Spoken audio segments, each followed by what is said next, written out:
Ô Marie conçue sans péché, vous vous êtes convertie à Dieu en vous détournant des idoles, afin de servir le Dieu vivant et véritable. Frères et sœurs, ces propos de l'apôtre Paul adressés aux Thessaloniciens, c'est la seconde lecture de ce dimanche, ne sont pas qu'élogieux. Ils tracent un chemin de conversion, se détourner des idoles. Elles pullulent autour de nous, parfois cachées au fond de nous-mêmes. Elles gouvernent nos vies. Je n'en citerai que deux. L'idolâtrie du moi, d'abord. Les répliques de Narcisse ne parlent qu'à la première personne. Nul autre qu'eux n'existe. Toute leur conduite s'en ressent, leur relation avec les autres notamment. Si le moi est absolu et intouchable, s'il compte plus qu'un conjoint, un enfant ou un ami, il rend aveugle à l'amour. Seconde idole, celle qui nous enferme dans un ailleurs. C'est tantôt une obsession du passé, tantôt une obsession de l'avenir. Du passé. Le peuple hébreu au désert s'y est abandonné. Nombreux sont ceux qui font de même. Idolâtrent le passé qui n'existe plus en oubliant ses carences. De l'avenir aussi, car la nostalgie de l'ailleurs est à double face. Elle laisse croire que par ses seules forces, l'homme réalisera le bonheur éternel sur la terre. La tentation de regarder vers l'avenir, le pape François l'a découverte un jour quand il était archevêque de Buenos Aires. Il se rendait à pied dans une paroisse pour y célébrer des confirmations. Il traversa un parc où une cinquantaine de tables étaient occupées par des personnes assises l'une en face de l'autre. Que faisaient-elles? Elles interrogeaient les tarots. Au lieu de prier Dieu qui est providence de l'avenir, on venait là lire les cartes pour voir l'avenir. Les tarots projettent dans une hypothétique future et font mépriser le présent. Or, le véritable Dieu, commente le pape, enseigne à vivre dans la réalité de chaque jour, dans le concret, non pas avec des illusions sur l'avenir. Frères et sœurs, vivre la réalité quotidienne, débusquer les idoles cachées, abattre le mur de nos prisons narcissiques, fuir l'illusion de liberté qui détourne de la réalité, c'est un devoir majeur du chrétien. Seule la force de Dieu peut nous aider à bien le remplir en neutralisant notre suffisance égoïste. L'amour dont Dieu nous aime seul libère de la superstition des idoles. Frères et sœurs, laissons-le carboniser nos égoïsmes, notre orgueil, les réduire en cendres. Le passé est passé, le futur imprévisible, le présent fugitif.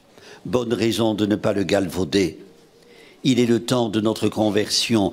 Il est propice à suivre le Dieu vivant et véritable. Point de pieuse routine, donc, point de verbiage, point d'illusion. Que notre volonté soit toujours conforme à la volonté du Père. Pour le dire avec les mots de la liturgie de ce dimanche, tu ne maltraiteras point l'étranger, tu ne l'opprimeras point, tu n'affligeras point la veuve ni l'orphelin. S'il crie à moi, je l'entendrai, car je suis miséricordieux. Le père Jean Corbineau rapportait cette histoire vécue. Elle se déroule dans le train Nantes-Paris. Un père est en face de son fils, handicapé mental profond. L'enfant se gifle sans arrêt et pousse à intervalles réguliers un long cri d'angoisse. Le père s'en occupe avec tendresse.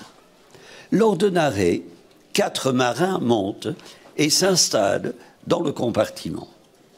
Le petit garçon, un instant calmé, recommence à gémir et à se gifler. Alors, l'un des marins se lève et vient s'asseoir en face de lui, prend ses mains dans les siennes et plonge ses yeux dans ses yeux. Échange silencieux jusqu'à Paris. À Montparnasse, le père et le marin se serrent longuement la main sans parler. Puis le marin reprend son sac et disparaît. Il y a un autre langage que celui des mots, commente le père Corbino. L'histoire ne dit pas si ce marin était chrétien ou incroyant. Il n'a sorti aucun fétiche de son sac. Il a laissé parler son cœur, bouleversé par le côtoiement de la misère humaine, un comportement évangélique. Frères et sœurs, notre époque a tant besoin de tels témoins qui vivent dans le règne de l'amour, d'hommes et de femmes qui sachent adapter leur conduite aux souffrances et aux malheurs rencontrés sur la route. Il n'est pas de meilleur antidote au poison que dégorgent nos idoles. Servante du Dieu vivant et véritable, la bienheureuse Chiara Luce l'a été sans mesure. Nous célébrons aujourd'hui sa fête. Cette jeune Italienne, membre des Focolari, est morte d'un cancer des os au mois d'octobre 1990, peu de jours avant son 19e anniversaire. Dans sa chambre de l'hôpital de Turin, son église, comme elle disait, les médecins, certains agnostiques, ont été témoins de quelque chose qui les dépassait. Bouleversés par la paix qui émanait de cette jeune fille, ils se sentaient attirés comme par un aimant, reconnaissent-ils.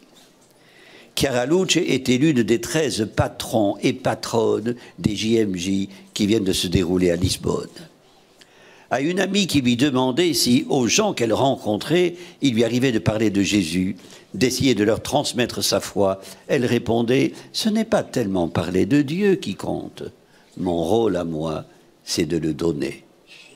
Donner Dieu, quelle audace !» Frères et sœurs, que la bienheureuse Chiara Luce nous aide à mieux comprendre l'exigence de la double mission que Jésus énonçait au docteur de la loi, venu lui demander quel était le grand commandement. Aimer Dieu de tout son cœur et le prochain comme soi-même. Soyons les témoins d'une Église intrépide dans la foi, patiente dans l'espérance, déterminée à abattre les barrières de l'égoïsme pour construire des liens de fraternité, de solidarité et de partage. Pour donner Dieu autour de nous. Amen. Prions le Seigneur. Nous ne finirons jamais, Dieu notre Père, de chanter l'immensité de ton amour. Que cette louange ouvre pour nous une vie nouvelle, animée par ton esprit et tournée vers le service de nos frères et sœurs. Nous te le demandons par Jésus, le Christ, notre Seigneur. Le Seigneur soit avec vous. Que Dieu Tout-Puissant vous bénisse, le Père, le Fils et le Saint-Esprit. Notre-Dame de Lourdes, Sainte Bernadette, bienheureuse Chiara Luce, prie. Ô Marie conçue sans péché,